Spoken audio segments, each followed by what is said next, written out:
Well, good morning, everyone, and thank you for joining us here at the Public Safety Complex in Providence. We have an announcement about a tool for law enforcement, and we'll go through all the questions that you may have at the end.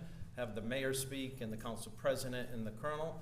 We have a representative from Flock here as well that can answer any specific questions about how this technology is used and the system in of itself. So let me ask the mayor of the city of Providence, Jorge Elorza, to say a few words about this program, and then the council president thereafter. Mayor Elorza.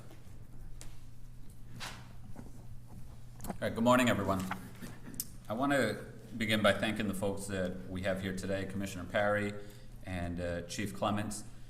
They've been looking at this technology and frankly other technology for quite a while, and I appreciate your diligence in researching this space and helping get us to this moment.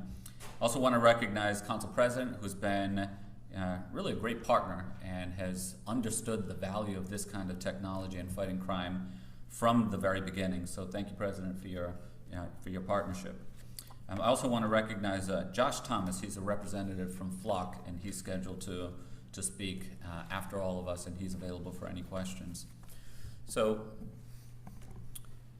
this past weekend we had a really tough weekend. We had 3 separate shootings, and we had one awful incident where a young boy lost his life. That's a tragic situation. But I want to share with you a little bit of my experience as I showed up on the scene. I met 2 of his family members, and they were distraught, as you can imagine. The first thing that they brought up to me was cameras. And they asked me, when are you going to put cameras up throughout the city so that we can keep our city safe and hold people accountable? I think to the average resident, the average citizen throughout the city, they see the value of this. And in fact, the Providence Police Department has been on the cutting edge, on the leading edge of integrating new technology now for decades. It goes back to the use of tasers. It goes back to the use of red light cameras. It goes back to the use of body-worn cameras. And this new technology is just another step in integrating technology into smart policing to fight crime. Now, we've done fairly well on a relative basis over the past 6 months in keeping crime low. I think the bulk of the recognition and the credit of that goes to the police department. While you hear about crimes that happen, you often don't hear about the incredible arrests that police officers are making every day to get criminals off the street, to get guns off the streets, and to prevent more crimes going forward. So, we have a lot to be optimistic about, we have a lot to be proud of. However, it can all change on a dime. And this past weekend is a recognition and a reminder of how quickly it can turn. And because of that, we can never rest on our laurels. We can never get comfortable. We have to continue striving for more and for better. And it's that mentality that frankly is embedded in the culture of the police department that has brought us to where we are today. We've heard a lot of concerns about the concerns that folks have raised about this technology, especially on the civil liberties side. However, the accountability and the transparency of this technology is baked into our policies, and it's baked into the very technologies. And as we've looked into this, the more we've researched it, the more comfortable we have become in saying that the concerns about civil liberties being compromised will not materialize. And we can say this confidently because there are about 2,500 cities and towns or states throughout the country that are already using this technology. And this technology has been done in a way that is effective at fighting crime and does not compromise people's civil liberties. So we're excited about integrating this new technology. We crafted a policy based on best practices. The chief will be speaking more on this in just a moment. But this new technology, but this policy, not only does it draw upon years of experience from other cities and towns that have used it, but it also takes into account comments that we heard from our own community and changes were made to our policy from the draft to the final policy that we're announcing today. So we're confident that this is technology that's going to allow us to fight crime and send a very clear message to anyone out there that's considering committing a crime in the city of Providence, especially the most violent forms of crime. Your chances of being caught and held accountable are going to go up significantly because of this. So with all that, I think that this technology is going to be very helpful in continuing to lower crime in our city and fight crime effectively. Thank you. Thank you, Mayor. Next is the Council President, Johnny Gagliozzi, who's been a strong supporter of law and order and supportive of the Providence Police Department in everything we do.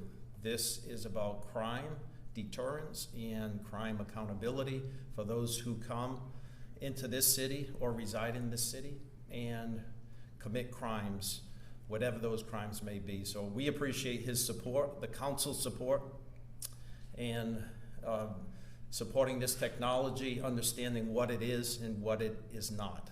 Council President Johnny Gagliozzi. Good morning, and thank you, Commissioner. First of all, I want to acknowledge, of course, the Commissioner, the Mayor of Providence, Chief Clemens, Major, and of course the flock representative, and also the people of Providence. All of us here today, by the way, on this dais, is here for one purpose: making the city of Providence a safer place to live, raise a family, work, visit, and enjoy this great city. So everybody feels comfortable every day coming to the city of Providence. There's not one person up here who's not here trying to make the city a safer place. And I have to thank them, because no matter what, no matter where political differences are, no matter what people talk about, there's one thing everybody here collectively wants, is a better, safer city for all of us to live in. This proposal here, and I think the mayor hit on it, is a natural progression. I was there when we talked about putting on the traffic intersection cameras, which is, once again, reading license plates in cars.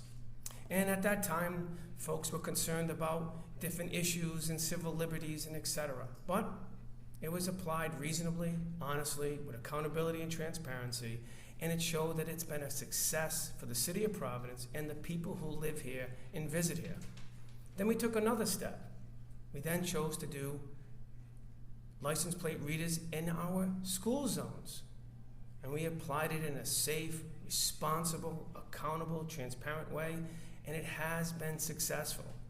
We have made our school zones and those streets safer for our children, our parents, and our visitors.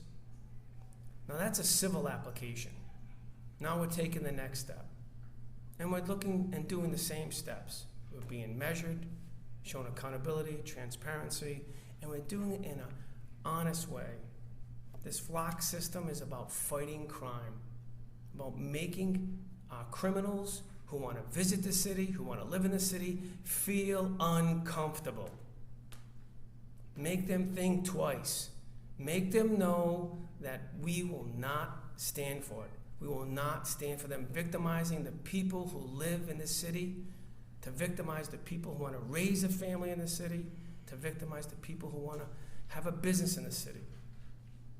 All those law-abiding citizens deserve a safe and secure city to live in.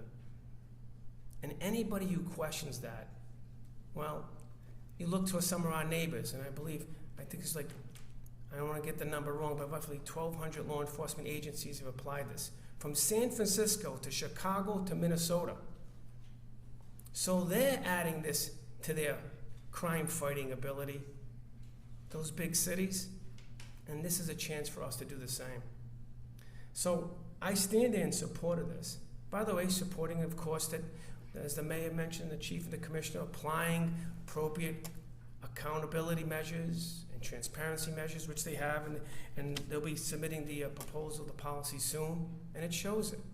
They took their time, they did their diligence, they listened, they learned.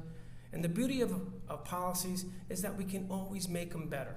And I'm sure, and I have confidence in Chief Clements and the Commissioner and the Mayor, that if they need to tweak the policy as we move along, they'll do it in order to make sure there's more accountability, more transparency. That's what they do. Because their major mission statement is to prevent crime and make the city safer. I just urge everybody to have an open mind, to think next time that when you visit the city, I want you to feel safer, I want you to feel comfortable. Because everybody who lives in the city deserves the same level of comfort as anybody who lives in the suburbs or in a private estate. The average person in Providence, no matter what color their skin, no matter what sex or sexuality, no matter where they come from, deserve a safe and secure environment to live in. So I support this today because I want to promote that type of environment for everybody in the city of Providence, and they deserve it.